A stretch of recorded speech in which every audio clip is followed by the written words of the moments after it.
All right, we are now here with for an interview here with the FAL Guild from Legends, and we have here Sakura and Plucky.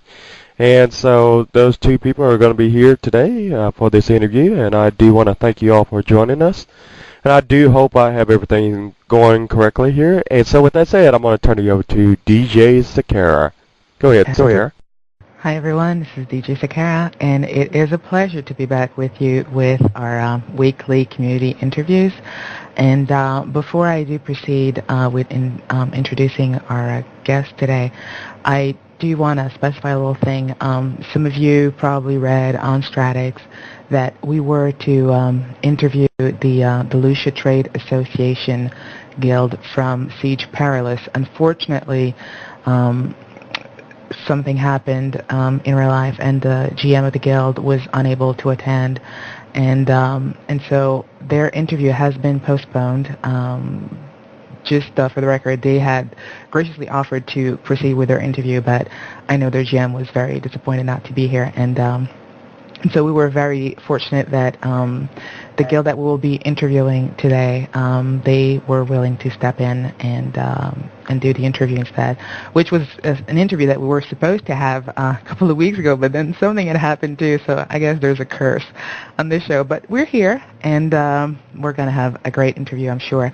And so for the people that were looking forward to the DTA Guild, do not fret. We will be having them for our show very soon in the upcoming week, so keep your eyes peeled for that.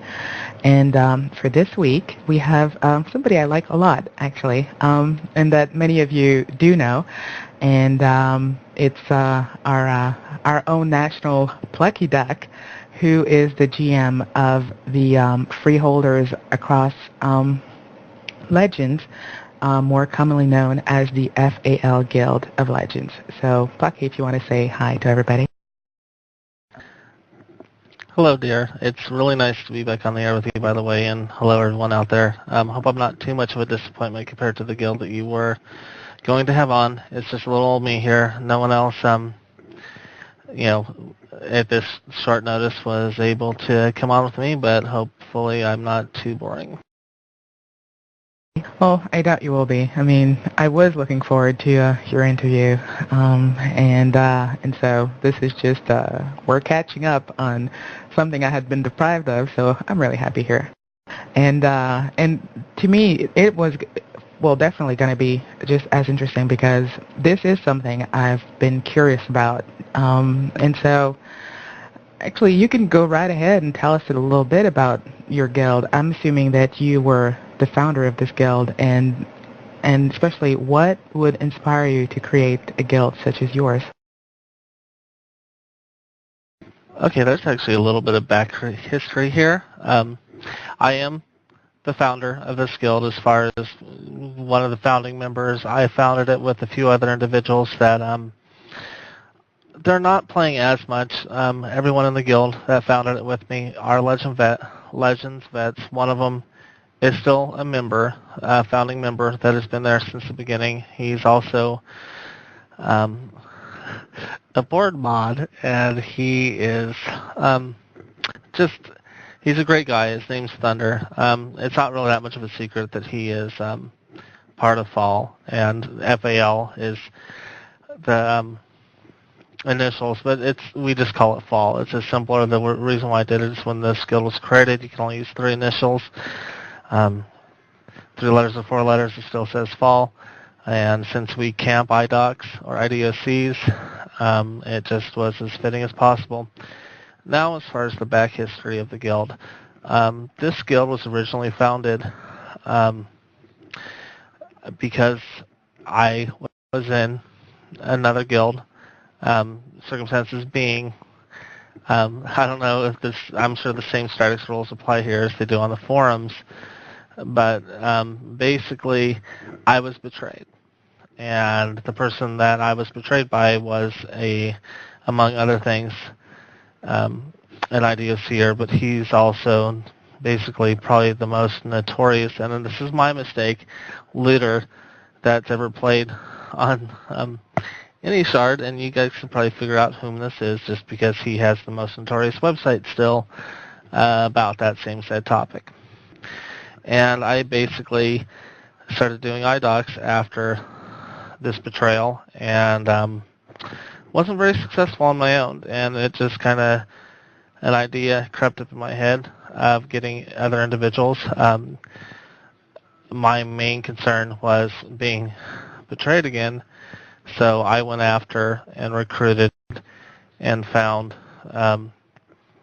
other like-minded individuals that liked IDOC, but more on a PvP side of things. And I started recruiting and getting Legends veterans that had been playing for numerous years, and slowly but surely the guild was built around basically myself and a bunch of AOL vets that enjoyed doing the iDocking as another side way to, do PvP, if you will. Okay. And so you're mentioning like you're an IDOCer guild mostly, even though people usually refer to you as a looters guild. And so what exactly do you do? Like if you were to give me a short description of what your daily routine would be like, what would you tell me? Well, I would say technically we are more so an IDOC guild than anything else. That's the primary focus of the guild. We do other things as a guild as well, but just being, but simply put, because of the fact of it is basically, no pun intended, a loot-based guild, and because that can create a lot of greed, the membership is very restricted, and I don't add a lot of members, nor do I add them very often. And the guild that we have has been and still is a very, very tight-knit and organized group of people. And the way it generally works is that we have individuals that do various tasks for the guild. We have an individual that does all the camping for the times of when they turn from Greatly Worn to IDOC, so we know pretty much within what time frame it's going to fall.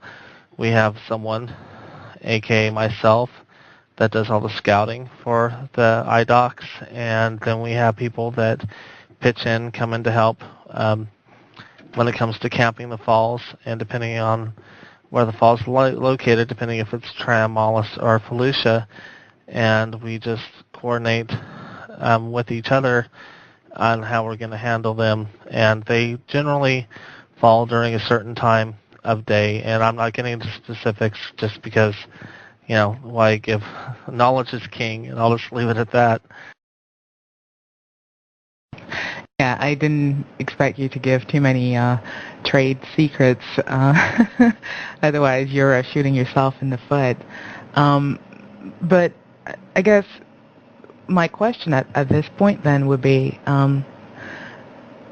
how many, do you find there are more falls in Trammel or in FAL? Or is it pretty much balanced? It's a hodgepodge. I mean, I think, honestly, it's pretty balanced. And this guild being what it is, and being that there has not, as far as I can, to my knowledge, that many guilds that do what, my guild does specifically. I mean, yes, there have been looting guilds and, PvP guilds as well, fancies or champ spawn guilds or whatever hat they're wearing, this second. I won't even say day because their attention spans aren't that long. It's just an issue of organization, and it's still a work in progress, and we still find things to tweak on it as far as our rule set and what we need to do to address things to make us even better. But I think, we're running smoothly enough to know that we do what we do. We're enjoying what we do, and because we're enjoying what we do, we're pretty good at it. But as far as, what shard, I'm rambling, what faucet has the most on a daily basis, it varies. And, then you can go with which, you know, which one has the better loot. It's just very, very random. And what I was saying as far as tweaking things, I've recently tweaked it so my poor camper who gets times doesn't have to spend all day dedicated to it by actually being able to discern, what kind of a housing is going to be basically crap versus one that's potentially good enough for us to camp to be worth our while, because there is a fair amount they get, not a ton on a daily basis, but it's one of those things where I don't want to dedicate or waste any individual's time in the guild, to try to keep it as balanced as possible on how much time each individual dedicates to the guild. And how do you, actually, I was going to ask you a different question, but I'm going to ask you this one instead.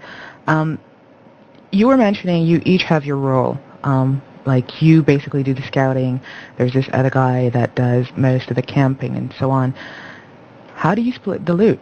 Is it ever meant for himself once it drops, or do you actually reward everyone as equally as possible? Actually, this is another interesting thing, and I can go back to what I was saying about the guild being a work in progress. When I first founded this guild, it was with a great group of individuals, mostly PvPers, and it was a lot more chaotic back then as far as from the fact that we were still disorganized. I really didn't know what the hell I was doing as a GM, and I basically just wanted enough muscle behind me for me to be able to do this, and rewarded them accordingly, basically by doing splits on the spot. And then we went from doing splits to hoarding the loot and then doing an auction once in a great while through the local auction house. And once I actually, this is not to go off topic, but I recently, not that recently, but I went through a detox as of, last February. And since I've gotten clean and sober and I got my crap back together in game and out, I've had some moments of clarity, a lot of them, and been able to redesign as far as how we do the looting as well. And basically what we do now is we have a guild house, actually a vendor house, that's dedicated totally just to IDOC loot. And what we do is basically I keep a record, and my core members and my two, I would say my right and my left hand in the guild right now, which is Jade and New Thunder, keep track as well of the fact of whom is considered a core member. And if they are considered a core member, it's real simple. They get a share of the loot, period, end of story. Then I have other individuals that help out when they can, that are just as key, that are trusted members of my guild. They're still guild members, but they are not considered core members because of the time they can dedicate, which I'm not punishing them for, and they get usually what is considered about a half share. And what we do is we basically just gather everything up, like let's say, to go through, a fall happens in the morning. We sort the we secure the loot in the fall. We sort the loot. Then the loot goes to the vendor house. Then we actually have a member of the guild that specifically, what her job is she's one of the rares collectors on Legends. She's also a member of my guild. I know, gasp, it's Rami. And she does all of our pricing. And then once it's priced, I put it on I take care of the vendors. I put everything on the vendors at our vendor house, and we also have a PvPer that does specifically, because the rares collector's not going to know anything about armor, weapons, and jewels, but a PvPer is. I have also a member of my guild who's a PvPer who just prices all of our weapons, jewels, and armor, and we only do PvP level quality. I don't want anything that's under 50k, wasting space on the vendors. There's just way too much stuff that we filtrate through to deal with that. But that is basically how we split everything. We basically put everything on our vendors that we get from IDOCs, and then we sell split the proceeds, generally about every 2 weeks or so. And we've also recently been working with LAH, the Luna Auction House, and we've been putting some of our IDOC stuff that is more random, that's considered rare, but a lot of people might be able to identify it, per se as rares. And we put stuff like that, like those little crystal lights. It's a good example to just say lights, stuff like that. We give it to the auction house, and they auction it off for us, and those proceeds are split amongst our members as well. Okay, but then what about houses? I'm assuming you don't just loot whatever drops from the house. I'm assuming you are also trying to place, especially when you have large houses, large plots such as castles and keeps and 18 by 18s. How do you deal with that? And actually, this is a two-part question. First off, if you do place the houses, do you just like sell up the houses and split the loot for that? Or, God, actually there's too many questions on this one. So I guess, I'm just going to ask all the questions and you can just answer them as you go. So the questions would be, do you place the houses? I'm assuming yes, because, if a castle drops, you definitely want to place on top of a castle. And if you do place the houses, do you have multiple accounts to hold all these houses and place the new ones or whatever? And also, what do you do when somebody if you place a castle and one of your members goes, I want to keep this house because this location rocks or this size rocks and I want one like that. How do you handle it? And, how do you handle selling all these accounts? So I know it's a lot of questions, but just answer them as you can, and I'll re-ask the ones you forget. That's not a problem at all. Basically, that's real simple as far as housing. And it's one of the things about being in a guild doing IDOCs, which, most people would think is too much of a mind-numbing of a task to attempt to have a guild like this. But one of the benefits of having a guild doing IDOCs versus doing it solo is the availability that individuals are going to have to be able to help and place and pitch in and contribute by filling that role in the guild of placing. And, being an IDOC guild, part of that is not just the loot. It is the more primary housing on the shard. And we have had issues in the past, but not in a long, long time in regards to people calling dibs on housing. And we have enough members now. We can flip around accounts enough to maintain, us doing our housing on a daily basis. And we try to flip the properties quick as flip, meaning selling the property as quick as possible to keep things flowing. And what we do to sell it is real simple. Basically, if we get a primary piece of property, which on Legends, I hate to say it, I love Legends. I'll be on Legends forever, or until closes it. Is the properties that sell are real simple. It's keeps, it's castles, and it's anything in Luna Square and Brickgate, and to a lesser extent U-Gate and U-Gate FAL, and that's it.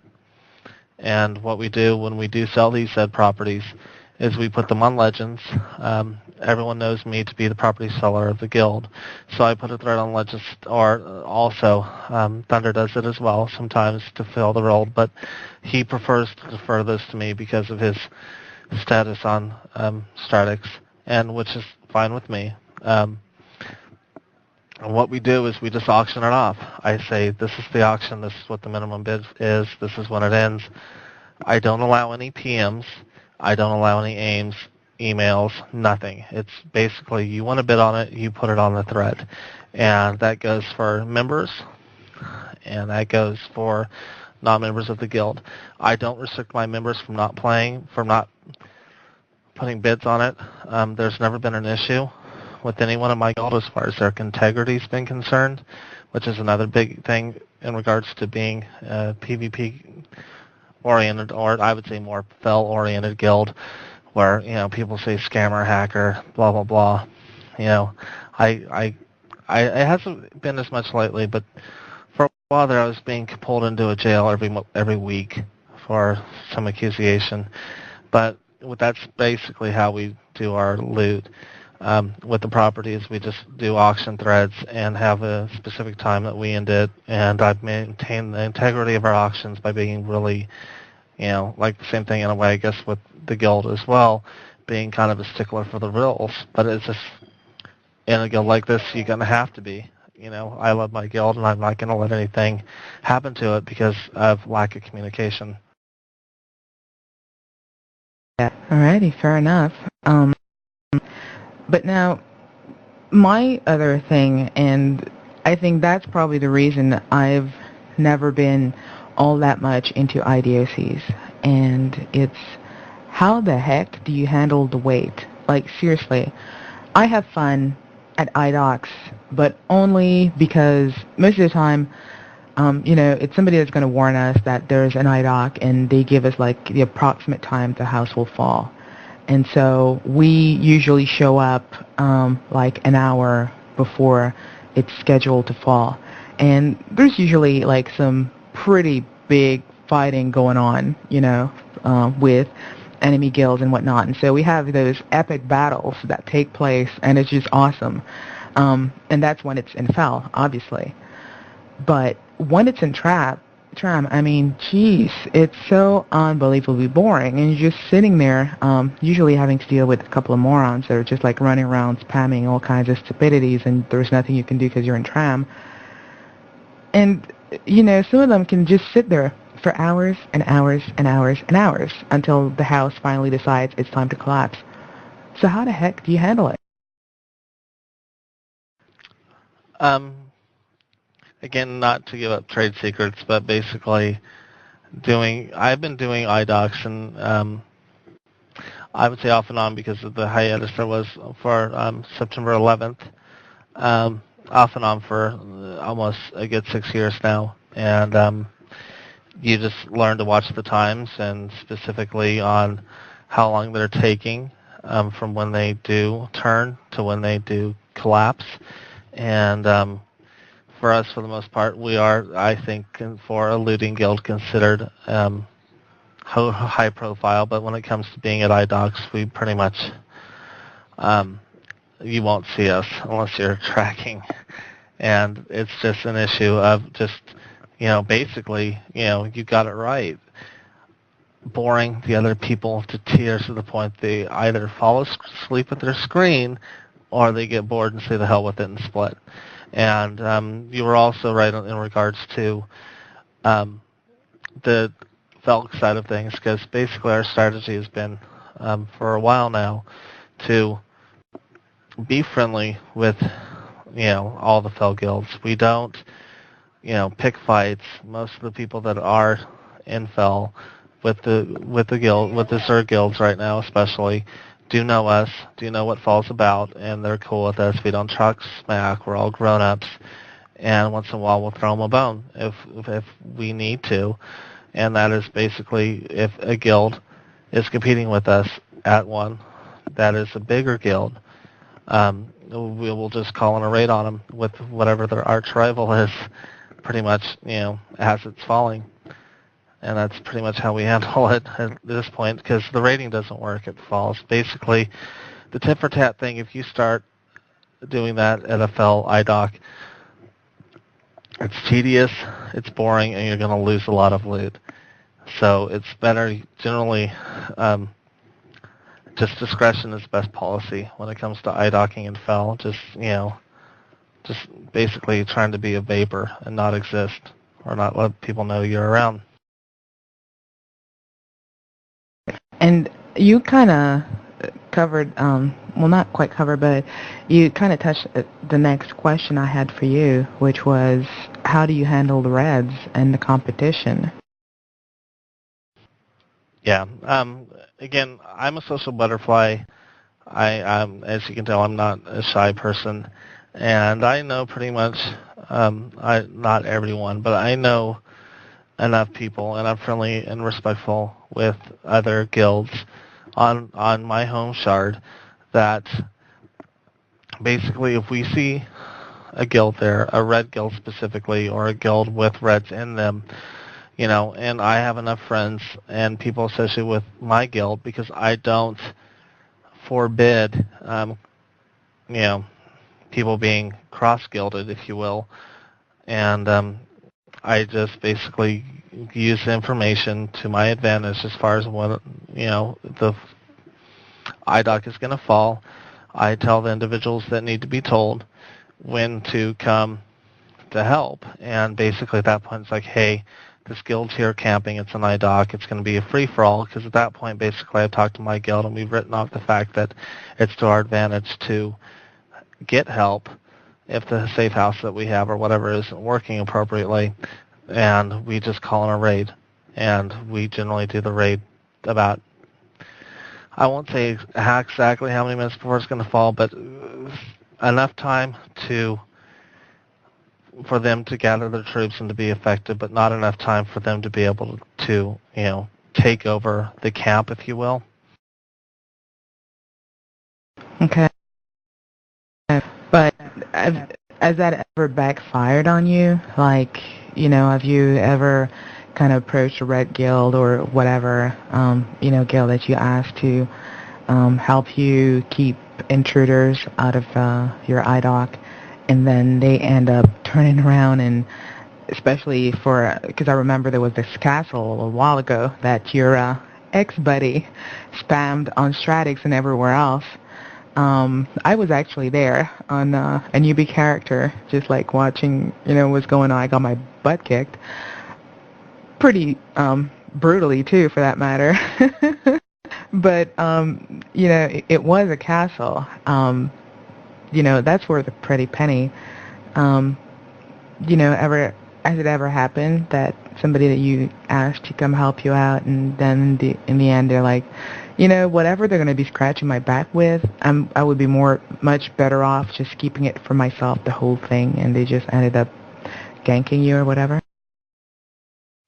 Well, that's why I said it was a free-for-all. I don't, it's like I have a rapport with individuals in other guilds, and I'm friendly with most of the PvP guilds, or individuals I know in my guild are. And, at the same time, I'm not going to look past the fact that basically, as they are going to as well, have my own guild's best interest in mind. And I don't really do the rating calling that often. We've only used it twice in the last 3 or so months. And it's basically that fall is considered free-for-all. And we don't, if we want to create enough chaos, we don't want the individuals that were there killing us to get anything. But we also do not, under any circumstances, think that these individuals that are helping us are our allies. They're helping us in the fact that they're raiding. They're helping us by creating enough chaos so we can go about and do what we need to do while they're, doing their gang fest.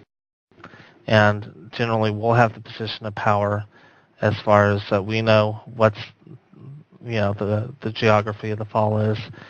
We also will know where our safe houses are, or if we actually place while they're running around trying to get a feel for things. Okay. And just how busy does IDOC really keep you? I mean, there was a while there that many houses were falling, like, just left and right. When that whole when they just changed the whole way things were working, and all these old grandfather houses were just like dropping nonstop, and it was insane. But now that we've that this whole phase is past, do you really get that many IDOCs on a, I guess, daily or weekly basis that your guild can really mostly focus on this, or do you get like some pretty dry periods? This would fall under the trade secrets part. We do enough to keep us busy for a few hours a day, respectively, individually, if not a little bit more for some of us. I do eye docking. I don't like a lot of the other aspects of the game. PVMing is too tedious because you have to deal with the morons that are PVing alongside you. PvPing is too tedious because I don't want to spend 400 mil on a suit and then learn all the macros slash scripts slash everything else you need to do to be a good PVMer. You can paint it the way you like it, but people that do that play style do have to work it up to a certain extent and a certain point and doing it a certain way. So I just fall under the I guess label of a looter slash eye docker. This is what I love doing. This is my passion in game, and I have fun with it. And I couldn't help but wonder something. Do you put absolutely every single IDOC as, a common thing, basically a guild thing? Or does it happen sometimes that you're like, okay, this one I want to keep for myself. I don't want to do this IDOC as a guild thingy. I'm just not going to tell anyone about it. I'm not going to ask help for it either or whatever. This one's going to be my baby. Does that ever happen? Never, and it couldn't in a guild like this. The simple fact of it's an issue of trust. As far as to point out one thing, there are IDOCs right now that aren't being attended by us for the simple fact that I am filtrating which ones we're doing, and we're not camping 7x7s or the real small junk boxes or the ones that I discern or know are move-outs by individuals that are still playing the game. And some of that is a roll of the dice on if they are good or not, but it's real simple. Those are not ones I have my iDocker camper, as far as the person who gets my times or our times deals with. And I wouldn't, I think, the burden was way too great on her when we did it that way. So, but as far as cherry picking, it's not allowed, and that's one of the influences of what you were saying with my quote-unquote friend. Something that kind of like that was the reason why we, in effect, had a falling out. It's just cherry picking's not allowed. Okay, so everything is put commonly, but then these ones that you deem are not worthy of the guild effort, then any of your members would be free to just go and camp it on their own if they so wished. I haven't supplied those. I haven't been keeping those runes. I've just been tossing them. But if there was, an interest in doing that, but at the same time keeping the iDocker timer away from them long enough to let them turn iDock without her getting the times on them, that would be fine. But right now I'm just fighting these two polar opposite positions there where, I don't want her getting the times on them because I don't want her wasting the time because she dedicates and she is such a big part of the guild that I don't want her to have to do that. And then with the interest of all these are iDocs and if they can camp them. But what I've done is I've just been tossing them. When I've been coming across them the way I scout, I basically take them out of the book so I don't have to run into these dumb empty plots later. And I just toss them.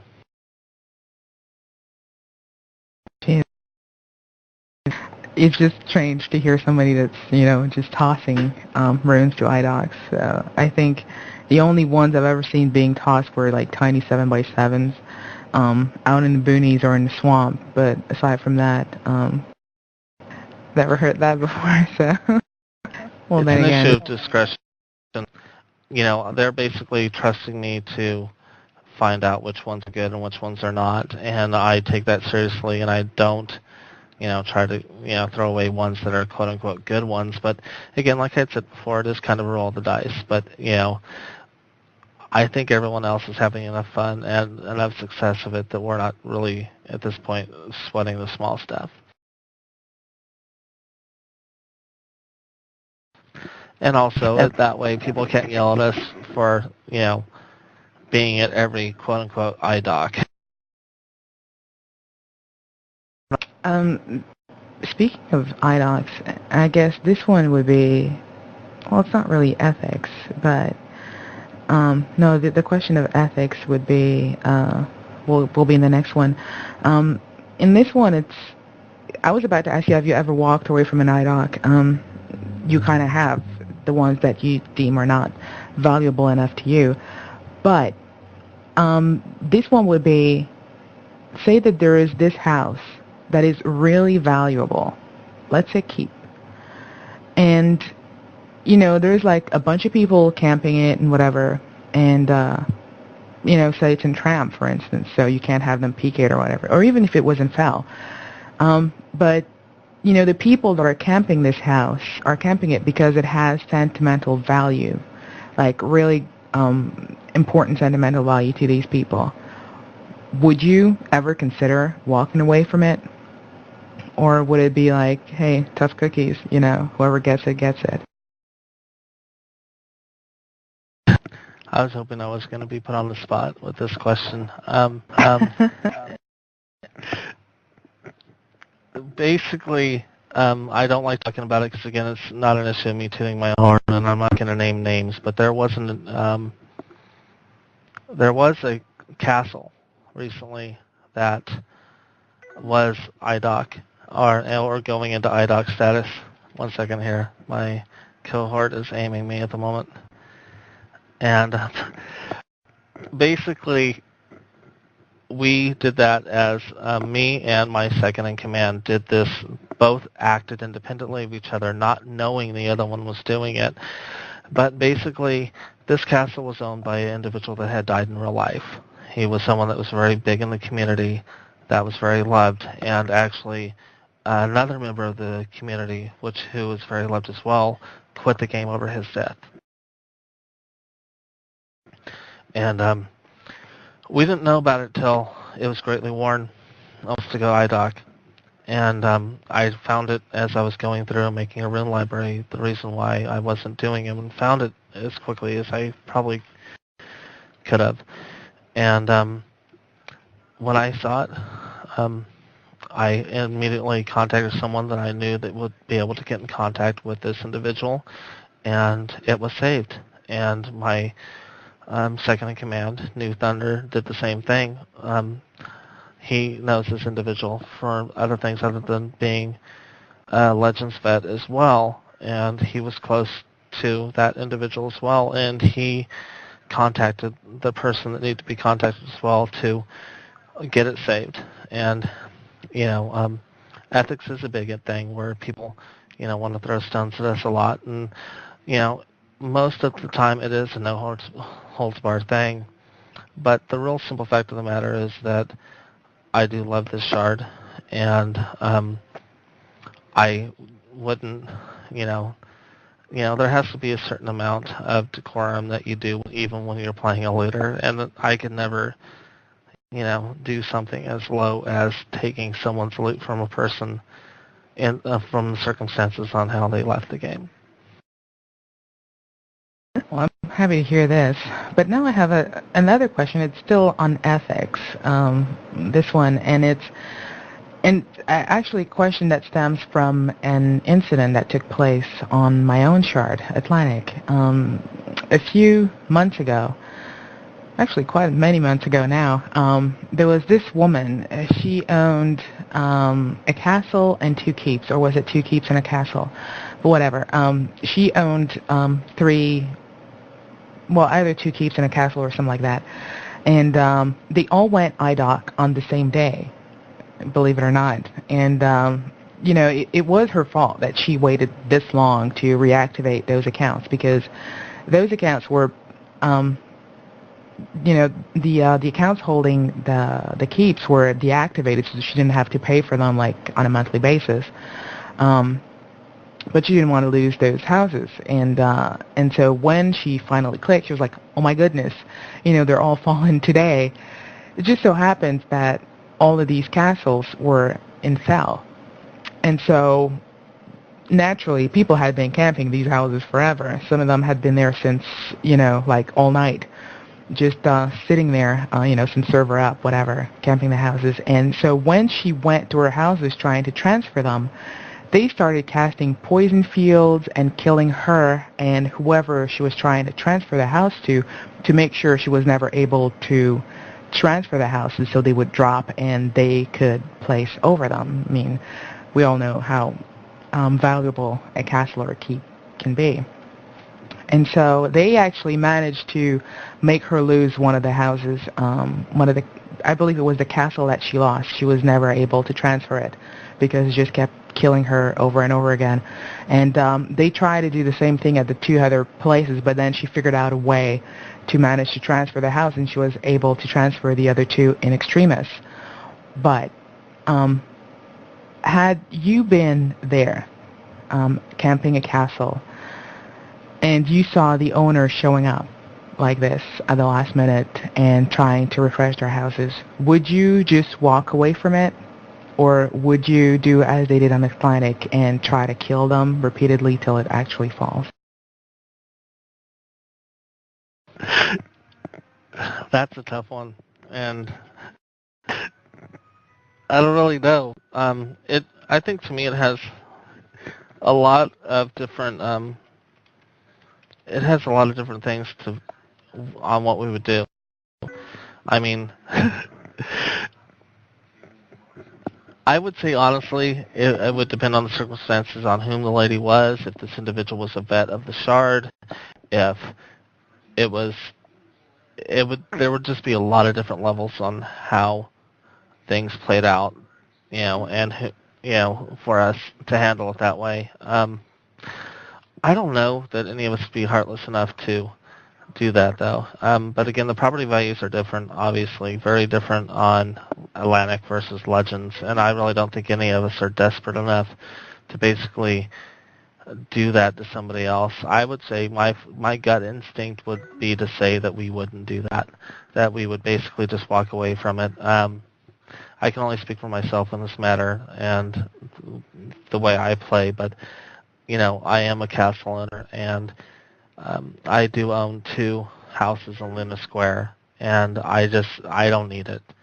I'm not willing to compromise my ethics to do something as heartless as destroying someone else's, gameplay on what they've collected over the time that they played. Not in that kind of ruthless manner. Well, I'm also relieved to hear that. I can't. I know that the excuse that they were given was basically, well, we've been there like for so many hours. It's like tough luck that she realized this late. She should have taken care of it beforehand, whatever. And well, it really comes down to a question of ethics and morals, I guess. And to the people that were camping it and killing that woman, they were like, well, it's fair game. It's in Felucca, she shouldn't have waited this long and blah, blah, blah. But I'm like, that kind of sucks, though, because, she would not have lost her house if they had not done that, but whatever.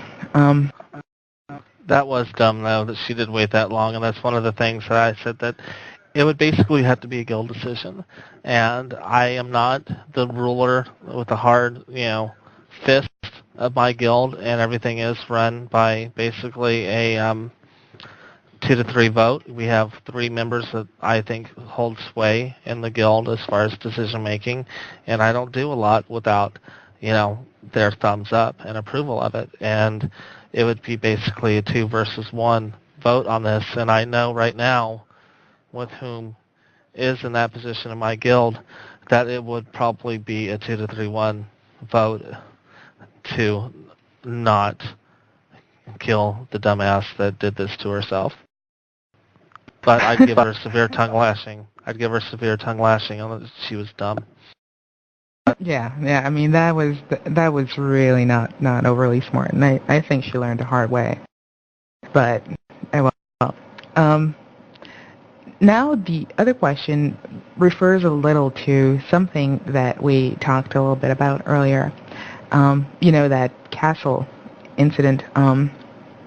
That your buddy had posted on Stratix and TradeSpot and whatever. And there were a lot of people from other shards that actually came to Legends to try and place at that IDOC, and I know it still happens quite a bit. I actually do know a few people that cross shard to go camp IDOCs of usually castles and keeps, and sometimes 18 by 18s, or houses where house that they know contains a lot of rares. Especially now because of X sharding, they can just like move the stuff around. And so, how do you feel about these people that come from other shard to camp your IDOCs? It's interesting you say that, but again, I think I said in the beginning of this interview, we don't have a lot of X-Charters in my guild, and specifically for the reason of greed, where I am a Legends vet. I've been here for 5 years.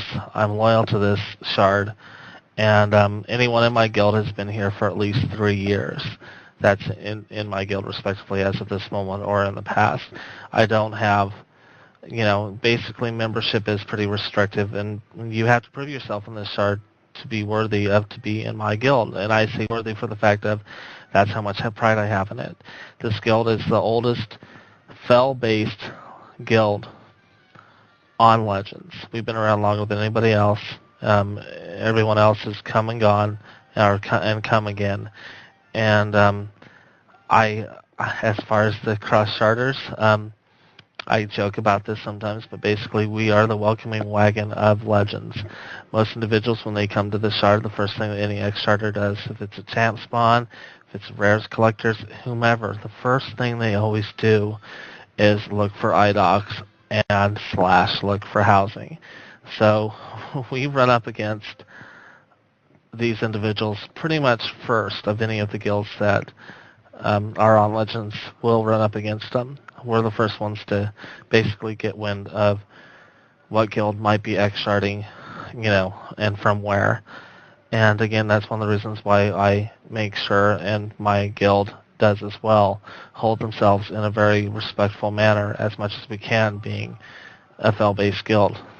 For no other thing to call it, we have a small little area that we call home, and FAL, Felica, is where most of us reside. That's what we enjoy playing, but none of us are necessarily PvPers. We do have some PvPers in the guild, but not a lot, and not enough to hold sway over us being raided by any means. But the X-Charters are something that basically we know are going to happen, but we don't make it any easier for them. This is my home shard, and if you're going to come here to farm it, IDOCing is probably going to be the most difficult. You're going to have the most difficult time of farming the shard through IDOCs than you are probably doing it any other way. So basically, you don't like them.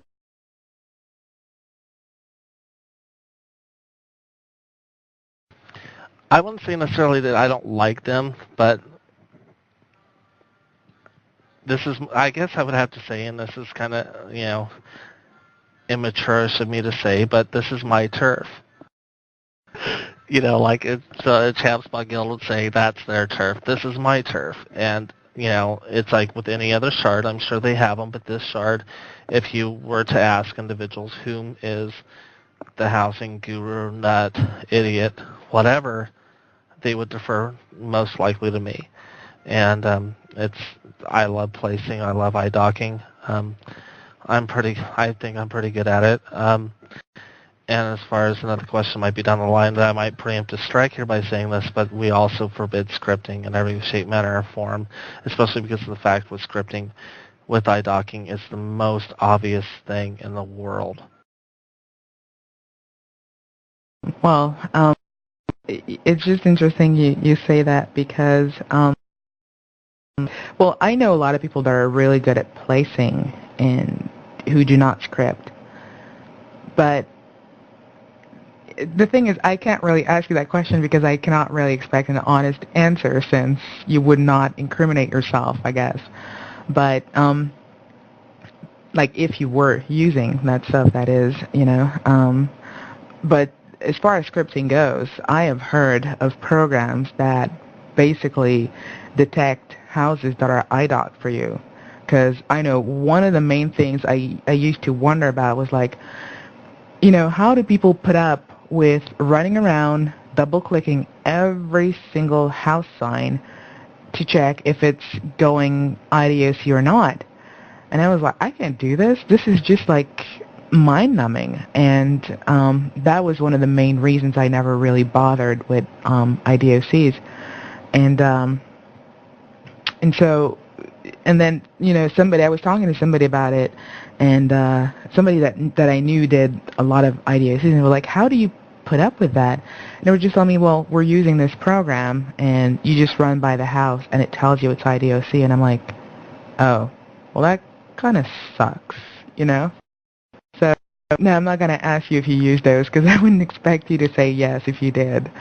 But I'll interject something here. I wouldn't necessarily, anyone that plays this game at the level that, I play it or other individuals play it, none of them can really say that they haven't tried some kind of a third-party program in the past. And the thing is, and again, this is to my advantage as well, in the fact of that I don't allow it in my guild for the simple fact of that I get called on a ton. I get called on by GMs, by certain individuals as well, on my shard that will remain nameless, even though their name is a color as well. Just on site, they see me and they call on me, and it's just that simple. But in the past, when I first was starting initiating this guild, I do know those programs. It's part of being up on things and knowing what's out there and what's going on. And I do know those programs, and to say that I haven't necessarily tried them would be probably a lie, but I don't use them. I know of them, and I have tried them, but that's nothing that I use in my guild, and I pretty much forbid anyone else from using them for the simple fact of the matter of if you enjoy playing the game, you're not going to do these things that are going to get you busted, especially in a guild that's as high profile as mine, that people do want to kind of knock down a peg or two. And, there is the program that you stated where you run by the house, and it tells you what state of decay the damn thing's in. That's flawed as well. And, I had an individual that was a scout in my guild in the early beginning that is no longer a member of my guild, that used that, and he was my scout. He was a scout, and I was scouting. And bottom line is I've tested this out myself, where I had him go out and scout an area, and he was doing his thing, and I scouted it by doing the whole remedial clicking sign technique, and he missed some. He missed, I would say, if you always to average, about 30% of the IDOCs in the area that he was scouting. Those are the decays.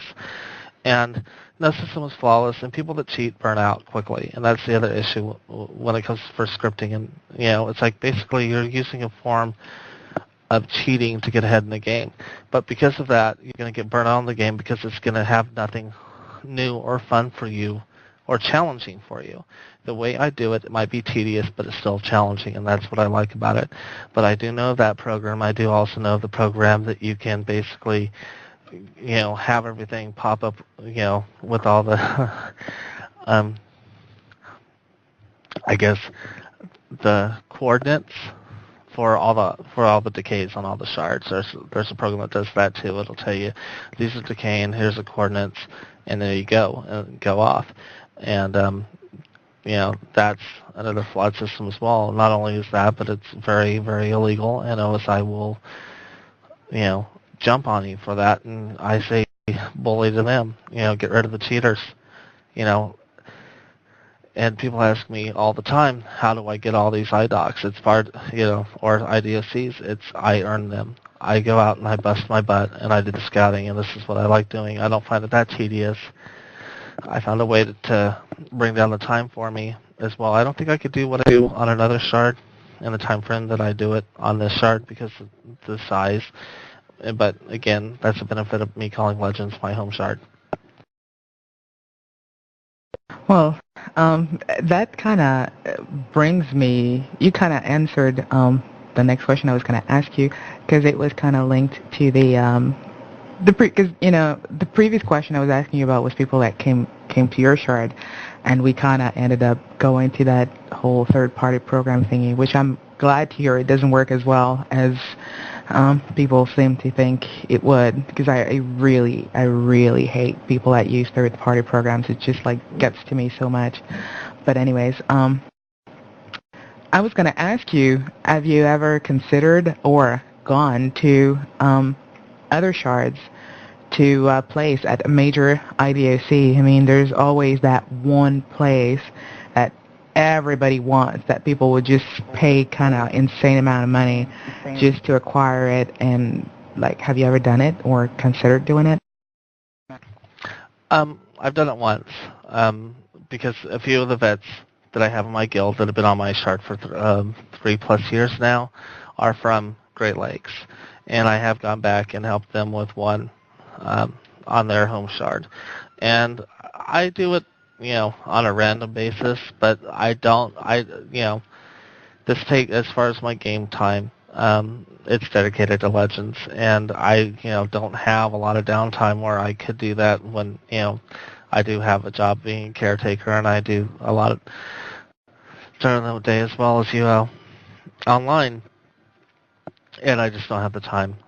But I would entertain the thought or two. But the main thing is there's only one rare game I've already know for a fact that I will never have on my home shard, and that's the only place where I would want to have it, and that's the blue and green tents.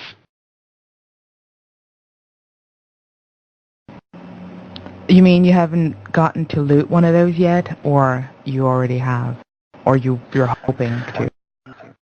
They don't exist on Legends, and they're the one rare that you cannot X-shard. So that would be a no. Oh, wow. You can't X-shard it? Why not? I would guess it has to do with the programming end of things, but you just can't X-shard them. I don't know why. It's just, I learned that pretty much right when X-sharding came out, because I actually asked, of all people, and I defer, as one of my heroes of IDOCing is the Stratix mod FF Books, and he told me that there was an issue with that specific item, and that it was not going to be one that you could X-shard. Wow, that sucks. I always wanted to own one of those myself, and I remember there was one up for auction, and the price just skyrocketed, and I was like, okay, I think I'll pass. But yeah, it would be cool to own.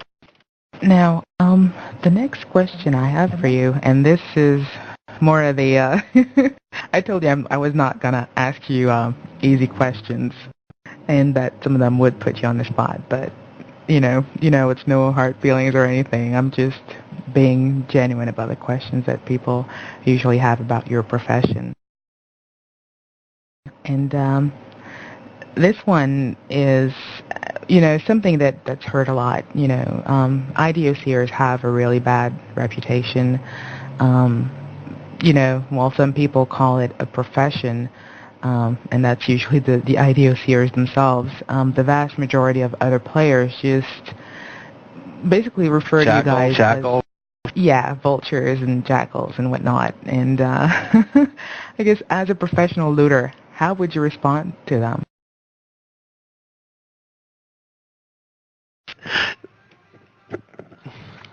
First thing that I would think of is tough beans.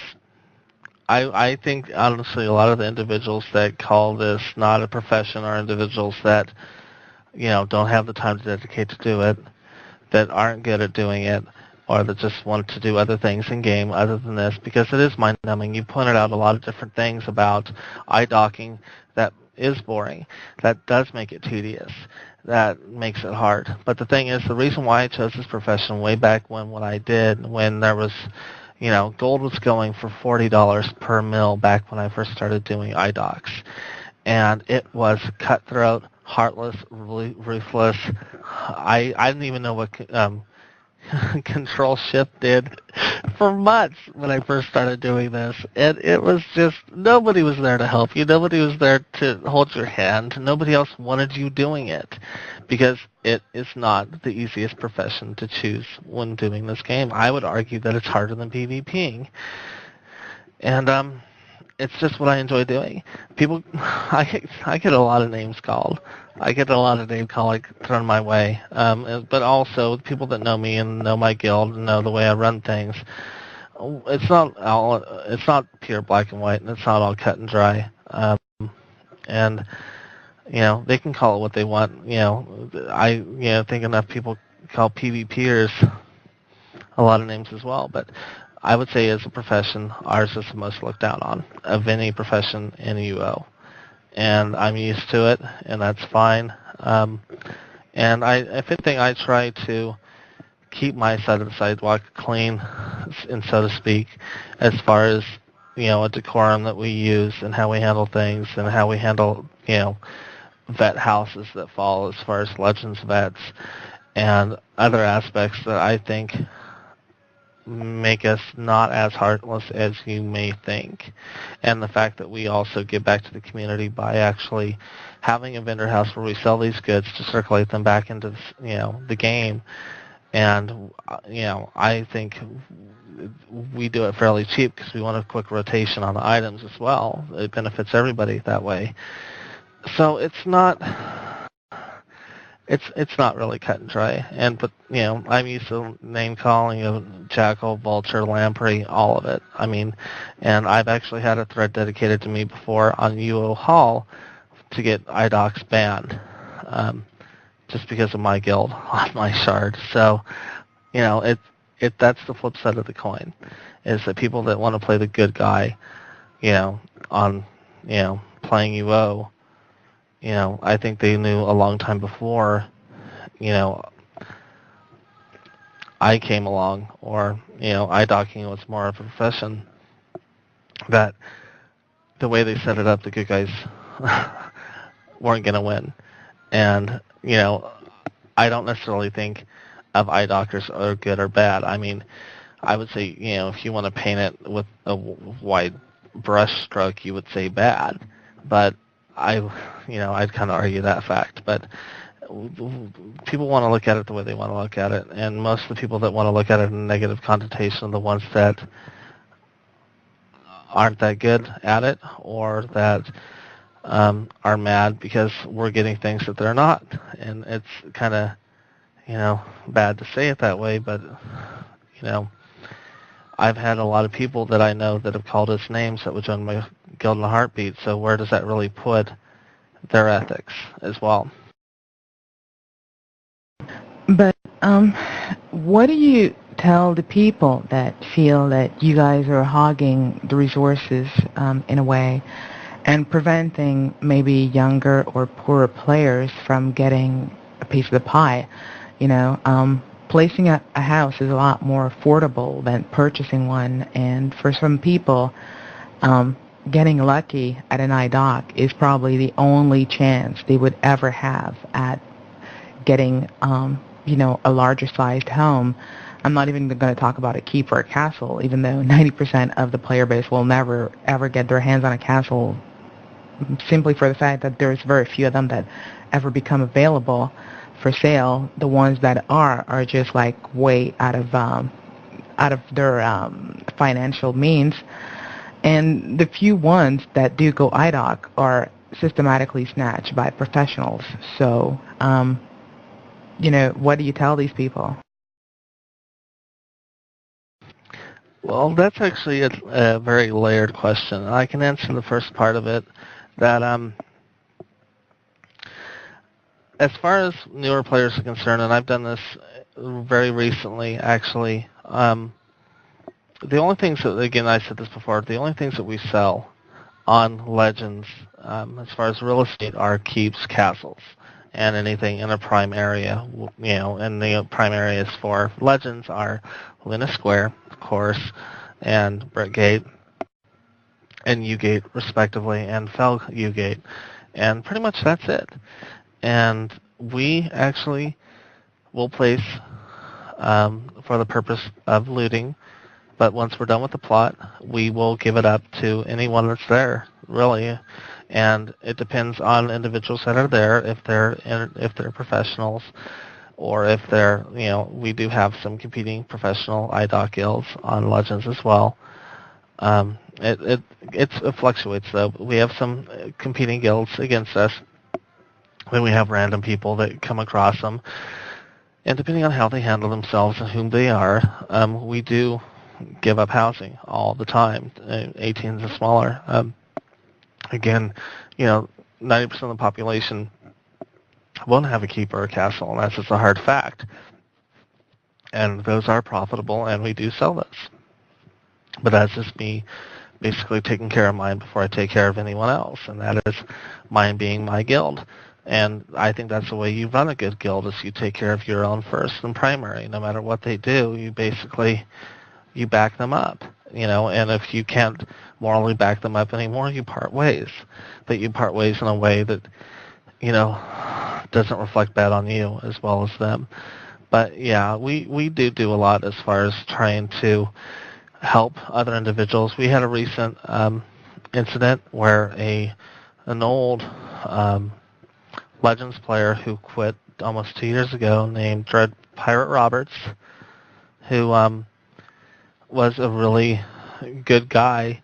His last tower finally fell. It was actually at the Spirituality Shrine in on Tram, and it's one of the most, if you know anything about that, it's one of the most unique spots in game. And we only had one person that was competition, actually two people that were competition there.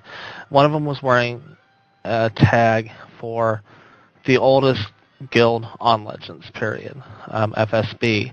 And, as soon as we were done with it, we talked to the kid. And they are a Trammel-based guild. We talked to the individual and said that, I have a relationship with your guild master. If you want the spot, that's fine. You just have to give me your word that this will not be handed down for a profit to anyone else. And and just keep it on your tenure on this shard. And he was fine with that, and he placed there right as we just took the place down. And it was actually kind of a tough placement. We had to help him out and through it. But we try to get back in small ways, but we don't really talk about it that much, like the whole aspect of, saving the castle from falling to IDOC. It's just the way how we handle things as best we can, but with discretion as well, because I guess you could say I wouldn't say rebel, but I do kind of like being more in a position where I don't have to play the good guy, where I don't have to be, the most upstanding of citizens. It kind of frees me up to be able to make my own decisions versus what's right. Well, that's actually pretty cool. I did not expect at all to hear that a looters guild, of all things, would be giving away houses. But I'm a little surprised, though. 18 by 18s, it's pretty darn close to a keep. I'm a little surprised that people would that you wouldn't try to cash in on that as well and just pass it up. There are actually, and we do this as well, and this is one thing my guildie aimed me and told me to remind me to say, and I hadn't yet, because it's just nothing we advertise. And I've been kind of neglecting on it recently, but I don't say it that often, but I do show people 18 by 18 spots. Legends isn't the biggest shard. We do have a lot of X-sharders here, and it's lively at times, but it's not as big, and it will never be as big as Atlantic or Great Lakes or any of the giant shards. I would say we're bigger than Oceania or Lake Austin or Origin, but we're somewhere kind of wavering in the middle toward the lower end of the spectrum as far as how much the populace, and that's fine by me. But at the same time, 18 by 18s aren't profitable. If they were, it would probably be something else that we'd have to do at that time. We're not being good guys, so to speak. But, it's just nothing that we want to go through the bother with. Plus, it does help people. And, I do actually tell people, or anyone that does look for housing, I'll privately aim them and say, hey, if you want housing, what size, where at, blah, blah, blah. And if their requests are reasonable, I'll try to help them. But if they want, a brick gate castle, I tell them to go get tossed.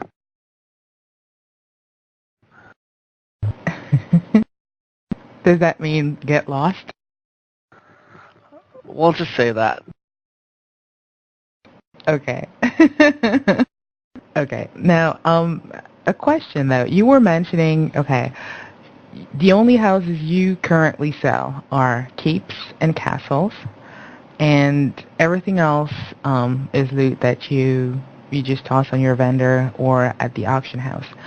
Now, what would you consider to be the most lucrative, generally speaking? Would it be selling houses or selling the loot? I mean, overall, in your overall looter's career, where would you say you made most of your money? Was it from selling those houses or from all the loot you sold? And again, this almost falls into the whole thing as trade secrets again, but I can say,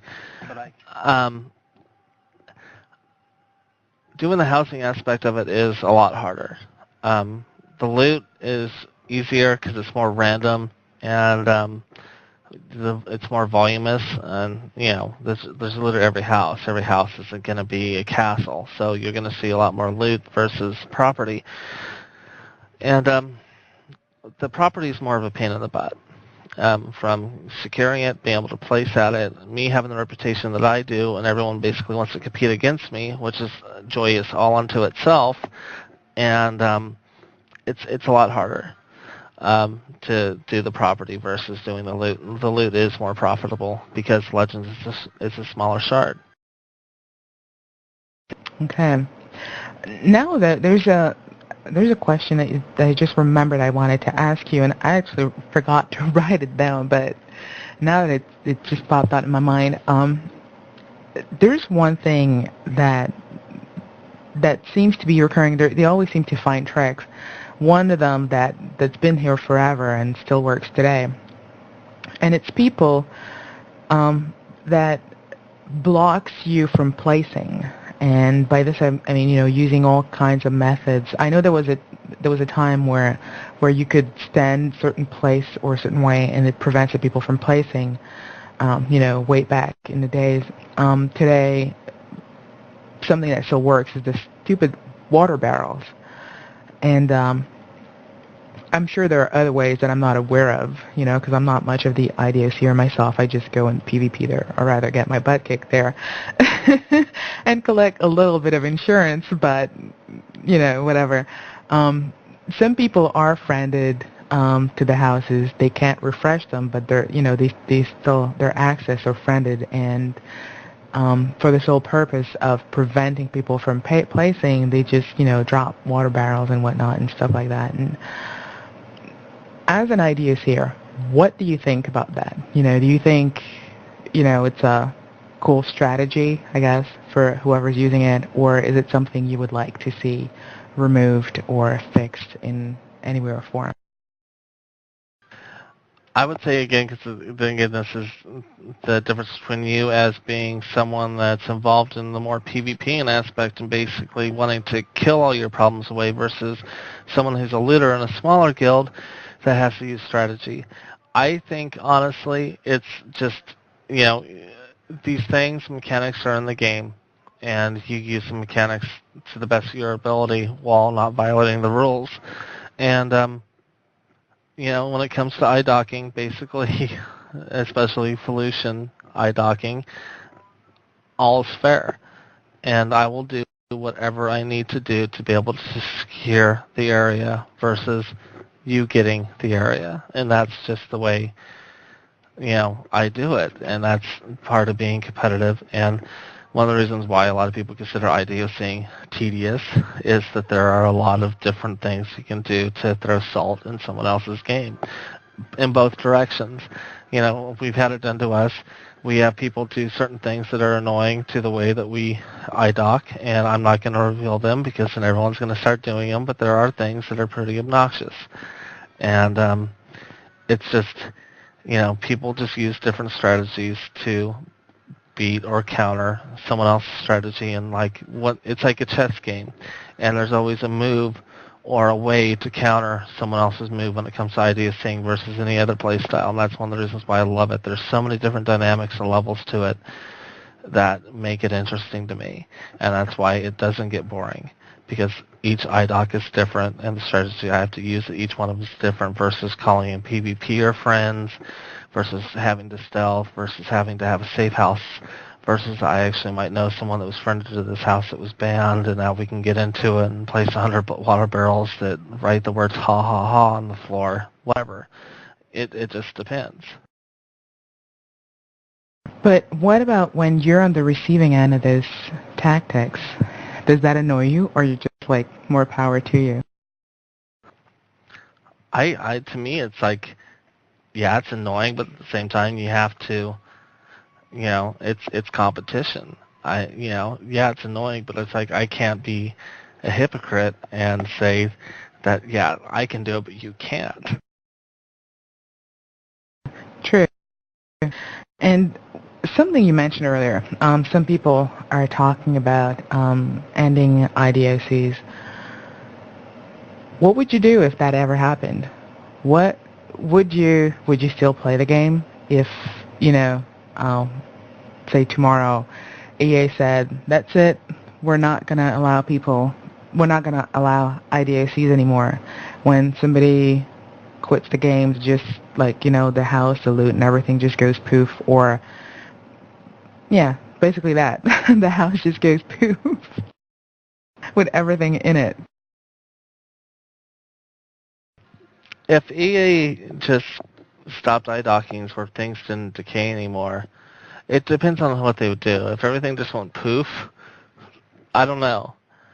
It would definitely, I don't think they would, because I think a lot of individuals play this game, and have idea seeing as one of the aspects of it, and this way they recycle things in-game as well.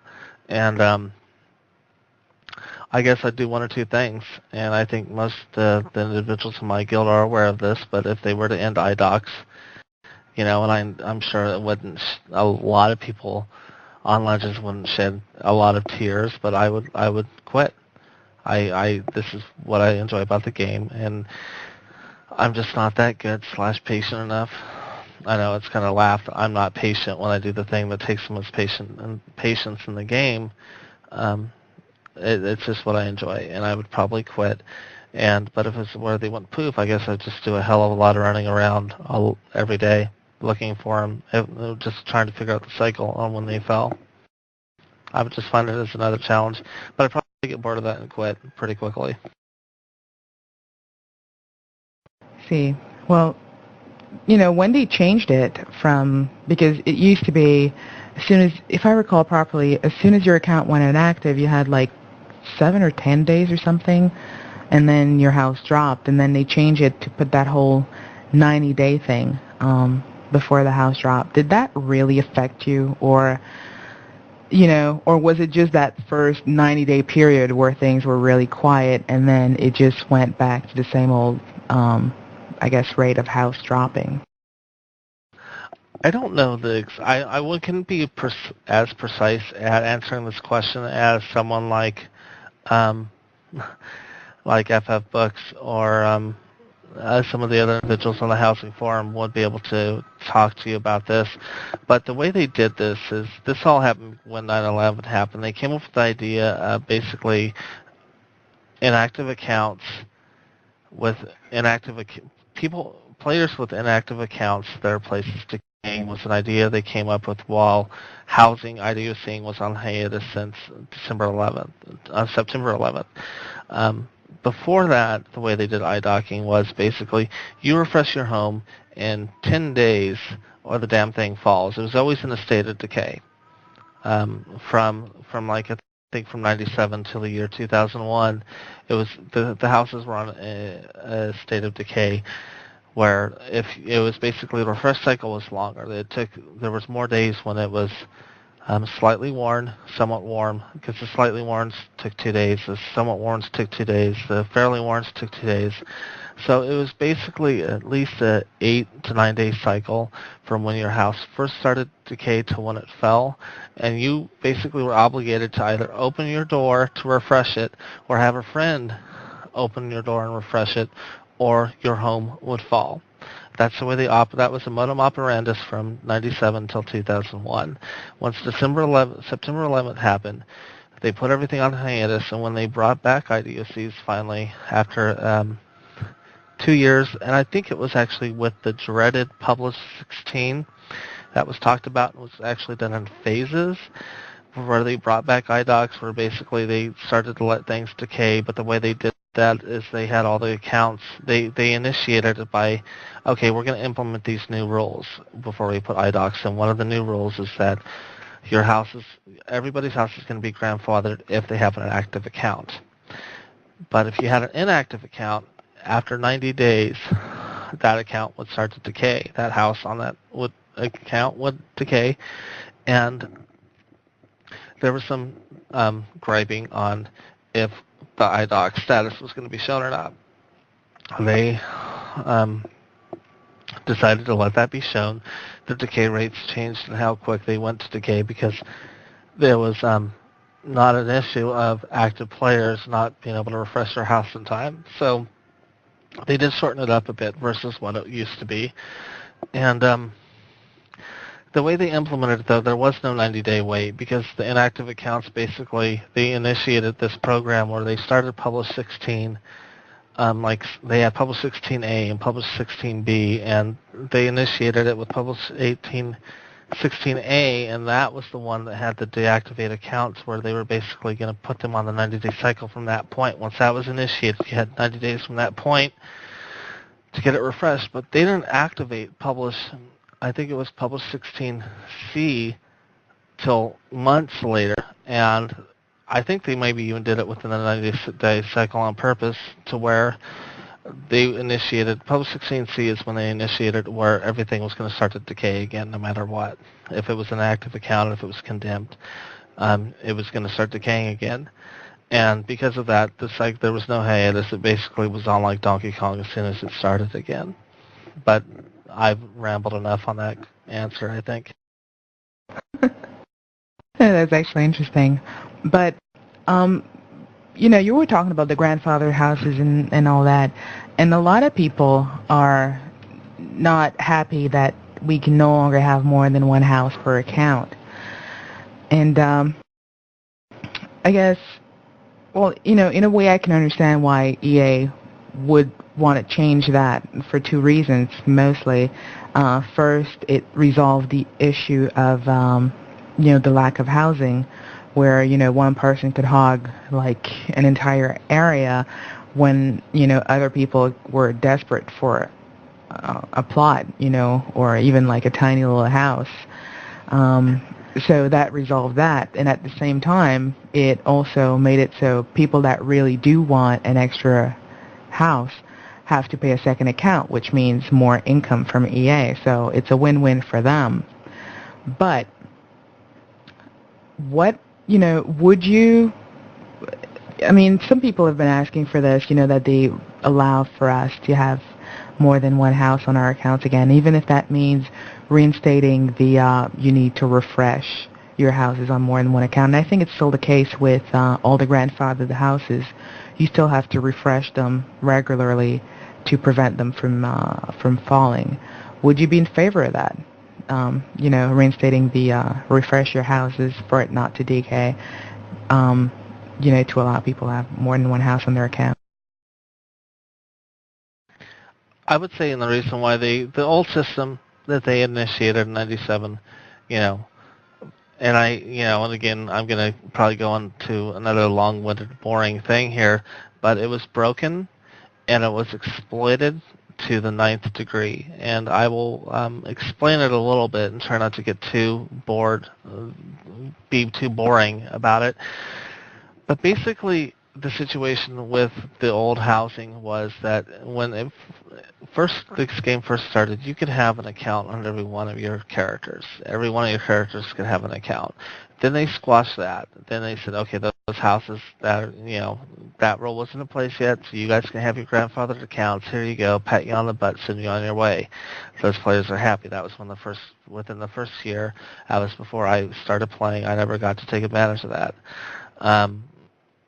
But what I did get to take advantage of, and which I did see, and one of the reasons why every place on every shard was taken for the first 3 years before the creation of Renaissance in this game was because, and even after Renaissance for quite a while, was the fact that people could open up newbie account after newbie account after newbie account after newbie account, place a house on it, or get a house or buy a house, and be able to broker it off, and just cancel it after a month, and that house would stay there forever as long as your friended accounts, kept refreshing it.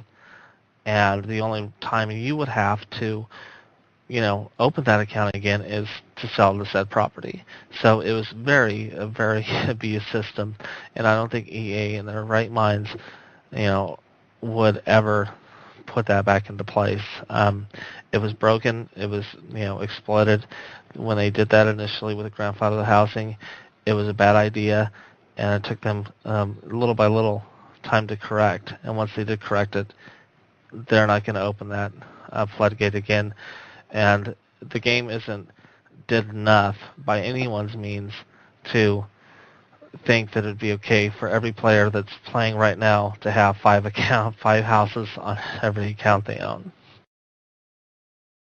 It's funny because it's true. I had forgotten about that part. I do remember being so aggravated. There was this house that was right next to mine that prevented me from upgrading my house. And the guy that owned the house had quit the game years ago. And this one guy that had been friended to it just kept refreshing it and was using it as his secondary house. And I was so aggravated by it. It was like, my God, this is BS. The guy that owned it probably doesn't even know that the house is still standing, and more than likely doesn't give a hoot. And I was like, this blows. But you're right. It had been severely exploited back in the day. And, speaking of that increasing, how... Tracking. And if you're not smart enough to use tracking before you deed up basically one of your most valuable things in game, being your housing, then you deserve to lose it. I hate to say that. I hate to sound ruthless. I've done it before where I've lost property because I was dumb enough where I was in a hurry, where I unplotted and someone else outplaced me before I could replot. That's my issue. I'm not going to get mad at anyone else for my own stupidity. And I hate to say that, hate to sound heartless, but the thing is, it's an issue of two things. One, choose your friends wisely and make sure that you have enough individuals there to help you track and to guard your area and protect your interests, and that won't leak the information of when you're doing it. And, and depending on where you're doing it, be careful. And if you don't take the precautions and you lose it, because there was a leak and someone was sitting there waiting for you, but generally you're not going to have a problem doing it, depending on the circumstances, but just don't be a rookie about it. If you place an IDOC, logically you would think that you would not want to try to upgrade this property size for at least a few days to make sure to weed out the campers, make sure there's nobody else there to take care of this. And when you do go back to do it, make sure either you have tracking or have a friend there that you trust enough not to spill the beans or betray you to help you in the manner of upgrading a property. But to me, that's just another aspect of the game. I've had it done to me. We really don't do it as far as FAL is concerned, where it's never been an issue. But if there became an opportunity or an issue where we knew that an area that had a castle or is a castle that was going to go, it would be hard, depending on whom the individual was, not to try to secure the property if it was, you know, if we became privy to this information, depending on whom it was. You know, if and again, it's one of those things of being an ex-starter versus being a vet, I guess, and that's one of the things where you can paint me with a broad stroke of being an ex-start hater. I don't necessarily see it that way, but I just think of taking care of your own, and I think of my own. I think of Legends as a whole, and and those are the vets. So I would say just be careful and don't be stupid. If you are stupid and you pay the price, don't come crying to me about it. Yeah, I mean, for sure, people do stupid things at times, but at the same time, I think it's really crappy. When the fact is that EA does not give us an alternative, and I think it's really crappy that people have to risk everything this way. And would you be against it if EA was to implement a system where people could actually increase the plot to the maximum possible size without having to redeem their house? Like currently, I own a house in Luna, right inside the gates of Luna, and it's just, you can see the moon gate from, on your radar from my house. I mean, it's not even, you run not even one screen and you're at the moon gate, so it's more than prime location. And it's when the house was placed, there's like I could get an extra 2 tiles to the left, but I'm not going to redeed it to try and expand it because it's just way too risky. First of all, I would have to remove absolutely everything from the house. I would have to find another place to store all my goods. Mind you, I have the houses for it, but not everybody has a bunch of houses that they can move things over to, But just the mere fact that, it's such prime real estate, and there would probably be like everyone and their brother would probably be there. There's never really a time when Luna isn't crowded with people just running around. And so, for me, it's not an option. Trying to upgrade it would probably be suicidal, and I'm not going to risk it for 2 tiles. But, if there was a system that would allow me to expand without redeeming, I would do it. But would you be against such a system being implemented? Again, it's part of just being old school, I guess, and always having to have done things the hard way. I don't know if I would be for it. I mean, but again, and I've done this with individuals in my guild and friends of the guild as well, where I place for them. I think I know exactly which house you're talking about that you have owned on Atlantic. One of my best friends, one of my closest guildmates, Thunder, owns that same plot in Luna Square on Legends, and we did in fact maximize it. I told him exactly, how much it was, and he did it at a time when there wasn't as much heavy traffic, and it was risky, and you have to have balls of steel to do it. And I'm not going to say that you don't. And I've done it at Brick Gate for a friend of mine on 2 different houses to expand their plots. But the thing is, it reflects on the skill of the placer, and if you're willing to risk it. A lot of people are not willing to risk it. But I don't necessarily say why should it be made easier for people now when it was never easy for me. And one of the things that makes me who I am and what I'm good at is placing, and just to rip that out from under me. Well, because a lot of things have been made easier over time, and it's just logical. I mean, if you own a house in real life, would you have to tear your house down just to add, an extra room to your house? Or, if you want to buy your neighbor's piece of land, do you have to tear down your actual house in order to acquire that next, that extra piece of land? No, you don't. If you decide to, just expand, you just do that. You acquire whatever, and you just expand. You don't destroy what already exists. So it makes no sense that we have to destroy what we have, that we have to redeed our house and everything just to get that extra piece of land. Yeah, but we're not talking about real life. It's UO, and logic has nothing to do with UO a lot of times. And it's just, I guess I'm just of a different mind of it, and I've just had to risk it and lost a few times in the risking of it, and it's just one of those things where I will just have to say we agree to disagree on it, because I have a house, I have two houses actually in Luna Square, one of them that could be expanded on the good side of the road, on the good, the more trafficked area of Luna, and it's a huge house. It's a full storage capacity house. I think it's an 18 by 14. I could get 2 more tiles out of it. I actually 1 more tile out of it, but I'm not willing to that. That risk to me is even too much for me for what I paid for the damn thing, and I'm not willing to do it. But to me, it's just an issue of what makes a placer, and the way it's always been. All right. I'm sorry, and also, and a lot of times when they fix something, they really don't fix it. And I know, because you can relate to this because you are a PvPer. I only have one word for you: archery.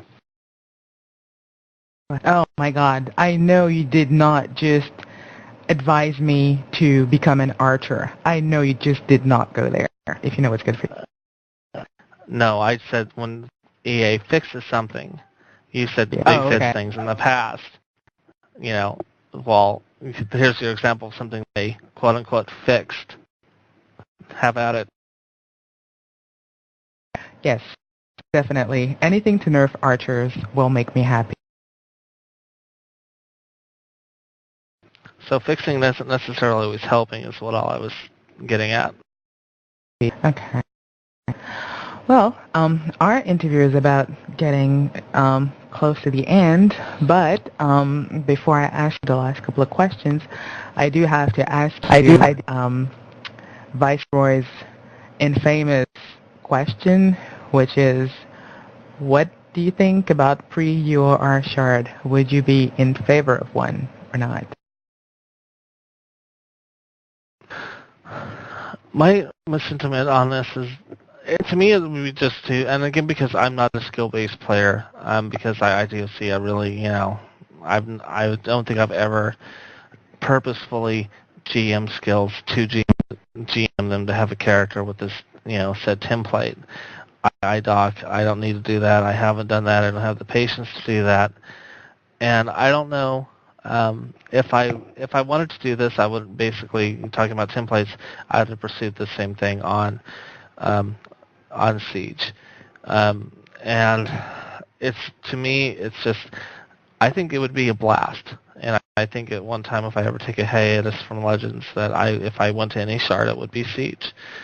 Just because it would be a hell of a lot of fun and it would be hard as hell. But because I am a pro Legends player, I would never leave Legends. And I could see the good and bad with a pre-Ren shard. And, I could say, for me initially, I'd have no interest in it because there wouldn't be any high DOCs. So I guess that's a cut and dry question. But wouldn't there be? I'm trying to remember how the whole system worked back then. The system worked back then. And I think I said this before as well, but again, it was kind of mind-numbing, and I probably even lost you when I was talking about it, is that a player had to open their house door every 7 to 10 days to refresh it, else the house would decay. Okay, you're right. Yeah, I wasn't sure. It seemed to me that's what it was too. I was trying to remember if that had changed in any way or form back then. Mind you, it depends how far back they would go into that whole pre-UOR thing. But there was such a thing as the keys, the darn keys that people could just take your house away from you just with the darn keys. I don't think they're going to do that again, but imagine if they went back to those days. How would you like them apples? Well, if it was back when the template of the thief wasn't nerfed to all hell and get out, and because what little bit of the thief wasn't destroyed before was destroyed because of stealth archers, I would be all for it. I think that would be great. I'd love to be able to steal house keys and take all their property in one swoop, but those days are never going to happen again. Thank God. That sucked. The worst thing that probably sucked was locking yourself out of your house because you had forgotten the key or you had lost it or whatever. Joy, good old days. Well, I guess I have one question before last for you, and this one is totally unrelated to IDOCs and any of that stuff, and it's about UML. I know you mostly do IDOCs and everything, but have you played with UML at all? Like, have you done any of the quests and any of the Peerless bosses or fiddled with any of the new items? And, was that any, I guess, was it an expansion that you liked, or would you wish they would give you a different type of expansion, and if so, what would it be?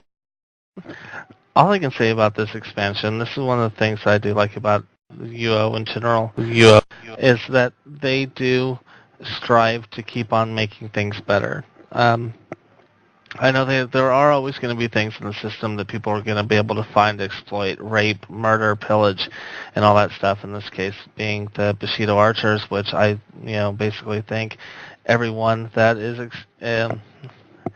exposing this right now needs to wrap their genitalia in tinfoil and stick it in the nearest light socket. But that's just my opinion. But I think as a general point, it's a good expansion. I think all the expansions have been good in their own respects, but this one I think was awesome. It had a lot of stuff related to housing, and it wasn't just dedicated to the PVMer or the PvPer. They really tried to mix things up and give you a lot of different things in it, and I personally love the parrots.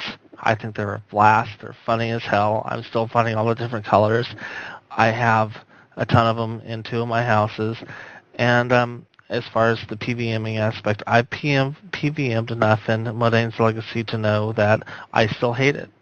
I think it's a great, thing if that's the way you like playing the game, but I had enough uber monsters dragged on me by newbie dummies that I've had to waste a lot of charges on my invis item stuff just to have them uninvis by these new every monster can reveal you now, to know that PVMing it just isn't my speed. But I think it's a great expansion. I think most expansions have been good in their own retrospects, but I think this one was good because it created more things within the game that were already there existing in the game versus just adding new land. This was something that they added to other already existing systems in the game, and there's more system and system stuff, and I thought that was really great. So I thought ML as a whole was really good. Except for this fact that it totally blew out the market in Marty's because of swoops and miasma. But other than that, I think it's great. And, it's just another thing I'm going to be able to loot from houses later on. And it's just been a really cool thing. And it's one thing I really liked about Modane's Legacy is it brought back a lot of my vets. A lot of people that had stopped playing the game or that were Legends vets had a renewed interest of it because they, of this expansion. And, I think that's one of the great things about UO is that you can keep people coming back. If people say that quit, will come back eventually. And that's one of the ongoing jokes with UO is that you don't quit. You just go on vacation.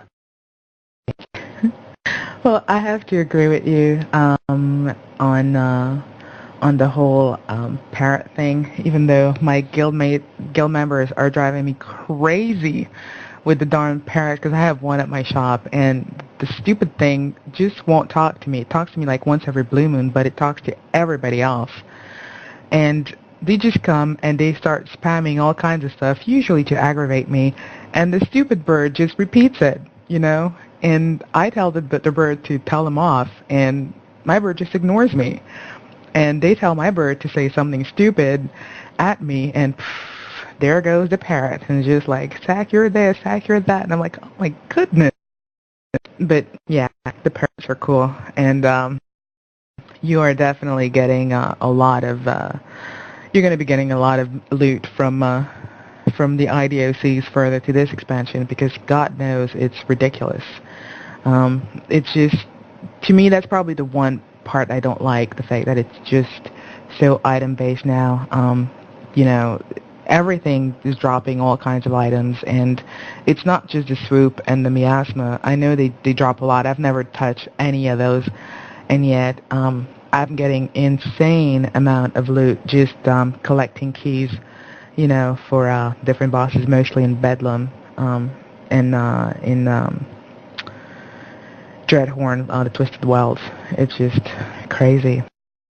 Anyways, my last question to you, as we're already out of time, and this one is the general question I always ask every one of my guests, and it's, where would you like to see your guild in the long run? Do you have any great plans for the future, or, you know, you're just hoping to be able to keep on doing your little thing and taking care of competition as they crop up?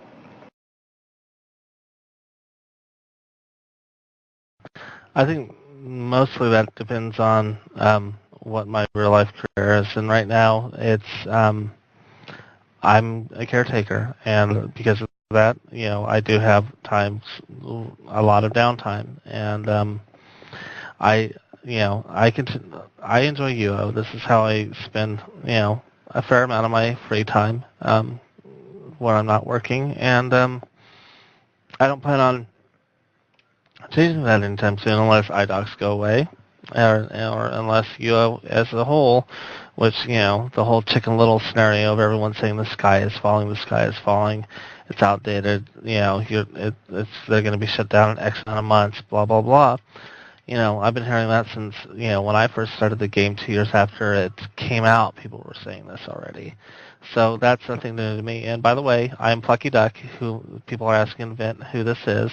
I'm Plucky Duck of Legends, and, you know, hello to whoever's out there.